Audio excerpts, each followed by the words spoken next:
Late at night, in the silence of your own home, your phone rings.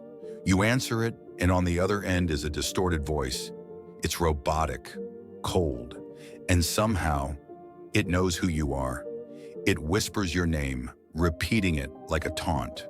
It warns you about threats you don't understand, but its words chill your soul. This isn't just a nightmare, it's a real story. Today on Tales from the Shadow, we uncover the terrifying case of the Dreadmoor Phone Calls, a chilling story that remains one of the most unsettling mysteries in modern history. In February of 1993, Air Force Captain Victor Dreadmoor decided to take a last-minute trip to visit his family in Long Island. Based in Texas, Victor was used to routine life on the base, but family always called him back when he could find the time. It had been a year since his brother's wedding, and he looked forward to catching up. However, this small trip, meant to be a brief moment of relaxation, would throw him into one of the most bizarre and unsettling events imaginable. Some mysteries you can avoid, but others, they find you. Victor's unease began before his plane even took off. While waiting at the airport, he was approached by a thin man in a long overcoat. He seemed friendly enough at first, smiling and striking up small talk. But the conversation quickly turned strange. The man asked Victor a series of odd, invasive questions. Where are you headed? How long will you be there? Will you be traveling back alone? Victor hesitated to answer in detail, but tried to be polite. What unnerved him, though, was the notebook the man carried. Scribbling every response Victor gave, the man seemed oddly calculated. When pressed on why he was taking notes, the stranger simply smiled and muttered, "Just making observations." Victor walked away, brushing it off as an eccentric encounter. But minutes later on the plane, something else happened.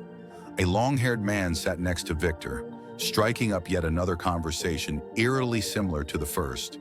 The same invasive questions, the same unusual focus on his travel plans. And yet again, the answers didn't seem enough.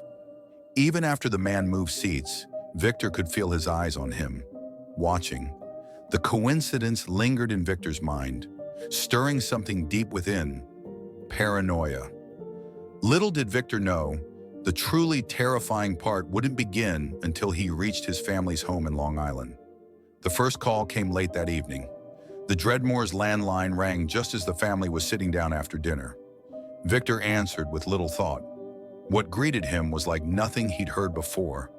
The voice on the other end was off, distorted, robotic even. It crackled between words as if speaking through some malfunctioning machine.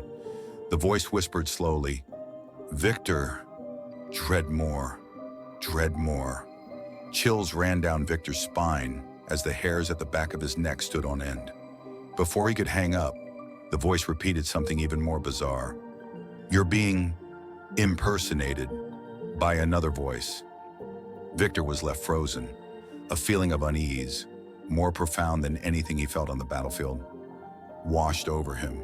Still, he managed to convince himself it was a prank. After all, it was the 90s.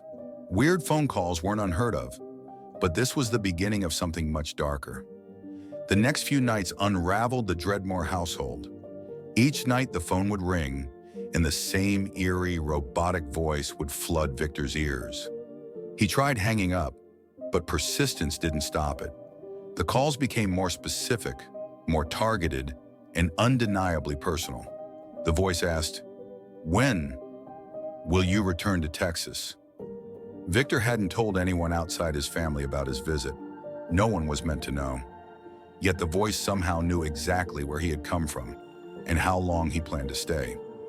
Worse yet, Victor's friends also reported receiving eerie phone calls. One friend, Mike, even claimed that Victor had called him directly. But this version of Victor sounded cold, raspy, and wrong. Somehow, someone or something was impersonating him. The details puzzled them both.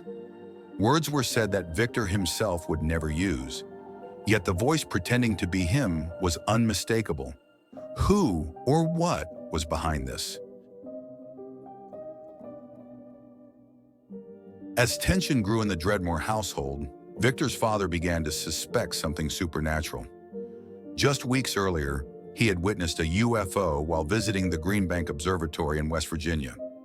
He had been a believer in extraterrestrial life for years, and so to him, the calls seemed like evidence of alien interference. The voice on the phone only added fuel to his theory. Over the following calls, cryptic messages began to bleed through. Keep an eye on the skies. Orion. Full moon. For some, this seemed like a warning of something otherworldly. But for Victor, another possibility lingered in the back of his mind. One grounded more in shadowy human hands than alien ones. Could it have been government surveillance? As a decorated Air Force captain, Victor began to suspect that his movements were being tracked. The strange men at the airport, the unmarked helicopter that had lingered over his Texas apartment the week prior. All of it seemed too deliberate. And then there was the scariest thought of all. Could he have a doppelgänger, a sinister mirror image of himself, wreaking havoc for reasons beyond his understanding? The calls reached their climax on Victor's third night in Long Island. Late that evening, the phone rang again. But this time, the voice was louder, clearer, and more direct. We visit this planet. There is interference. This world is not as it seems. Beware the dark side of the moon. A low, eerie hum accompanied the voice, almost vibrating through the receiver. Before Victor could respond, the voice repeated slowly, "The sun will rise on the dark side." And with that, the line went dead. That was the last call. Victor would never hear from the voice again. Decades later, the Dreadmoor phone calls remain one of the most peculiar unsolved mysteries. Was Victor being targeted by a government experiment? Was this an attempt at alien contact? Or could it all be a cruel prank orchestrated by someone who knew just enough about Victor to terrify him? Perhaps the most unsettling part of all is the idea that Victor wasn't alone. What if these calls are happening to others right now, and they've simply never come forward? Is it paranormal, extraterrestrial, a breakdown in reality itself? We may never know. What do you think really happened during the Dreadmoor phone calls? Was it alien interference, a government plot, or something far darker? Comment your theories below.